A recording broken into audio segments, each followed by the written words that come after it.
بسم اللہ الرحمن الرحیم۔ رسول اللہ صلی اللہ علیہ وسلم نے ارشاد فرمایا کہ اگر لوگ جان لیں جو ثواب نماز کے لیے جلدی آنے میں ہے تو ایک دوسرے سے آگے بڑھیں، اور اگر عشاء اور صبح کی نماز کے ثواب کو جان لیں تو اس کے لیے ضرور آئے، خواصرین کے بل آنا پڑے، اور اگر پہلی صف کے ثواب کو جان لیں تو اس کے لیے قرعہ اندازی کریں۔ رسول اللہ صلی اللہ علیہ وسلم نے ارشاد فرمایا،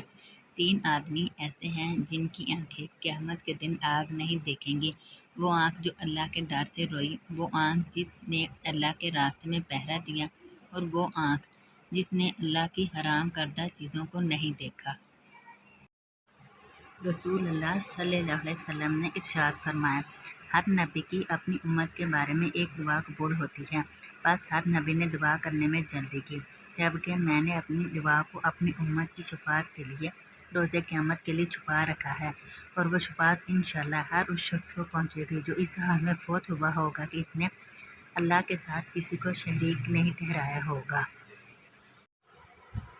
رسول اللہ صلی اللہ علیہ وسلم نے ارشاد فرمایا، جس نے نماز کی حفاظت پابندی کی تو وہ اس شخص کے لیے روزہ قیامت نور، دلیل اور نجات ہوگی، اور جس نے اس کی حفاظت پابندی نہ کی تو روزہ قیامت اس کے لیے نور، دلیل اور نجات نہیں ہوگی، اور وہ قارون، فرعون، حامان اور ابی بن خلف کے ساتھ ہوگا۔